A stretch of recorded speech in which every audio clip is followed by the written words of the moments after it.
Foreign Minister Bob Carr has announced Australia will lift its remaining sanctions against Burma. Senator Carr says he hopes the move will encourage more democratic reform in the country. One of the interesting things was that talking to people in opposition here and people in civil society organisations, there was no passion for the sanctions. They weren't begging Australia to maintain the sanctions. They didn't raise the sanctions. And when I, in a few conversations, said, look, we're moving to where we're going to have to lift sanctions, they were very relaxed about it. Even in one case from a victim of the previous regime who'd been in jail for 22 years.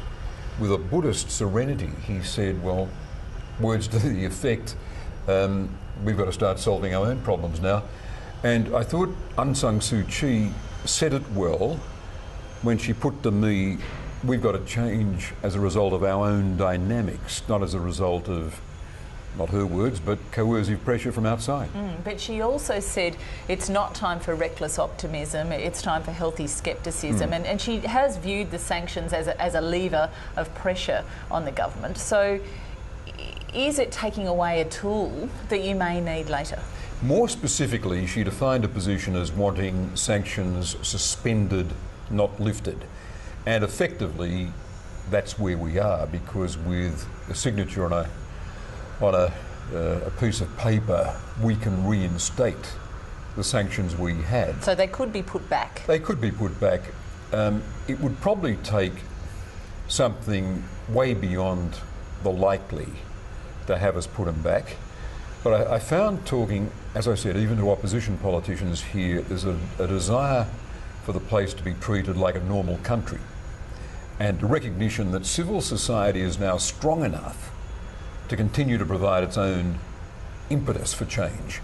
And indeed, when I had a meeting organised by the Embassy with a group of young citizens, a citizen journalist who's got a Facebook, bit of Facebook agitation, a singer who contributes to good causes, a doctor who works for the community, given that healthcare is so hard to get here.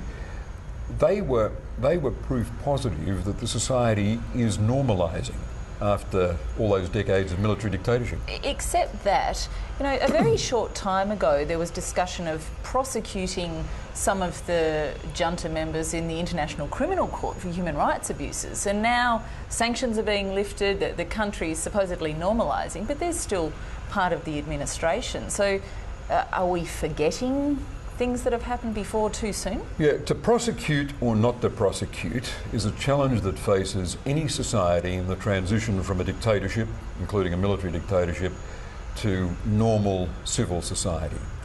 Now, in South Africa you saw the Truth and Reconciliation approach. Members of the apartheid regime were not put in the dock. That enabled society to get beyond it. And there are other patterns where that's been the case as well. There are other models, to be sure, out of the Balkans, for example, where matters, and out of West Africa, where matters have gravitated towards the international criminal courts. This is a decision that the people of this country have got to make, but they might continue to proceed on the basis that reconciliation and reintegration is the way to go. For example, when I spoke to one of the Generation 88, 22 years in jail, and I said, you're like Nelson Mandela. I said, you've got no hatred of your jailers.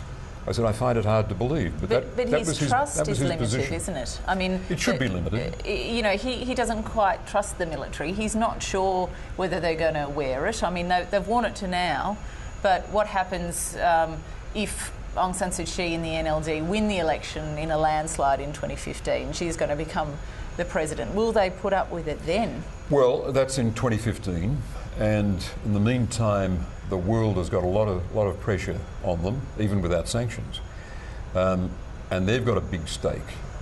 They've got a big stake in things normalising, and Myanmar presenting itself to the world as a normal society, a member of ASEAN, open economy. A multi-party political system. I think there are too many gains, too many rewards in how far they've come for them to want to peel this back. But if they did, If they did, that would be catastrophic for them, and we and other countries would be imposing sanctions all over again. But I think there's enough cause for optimism, but not reckless optimism. Cautious optimism based on the goodwill we've seen on both sides.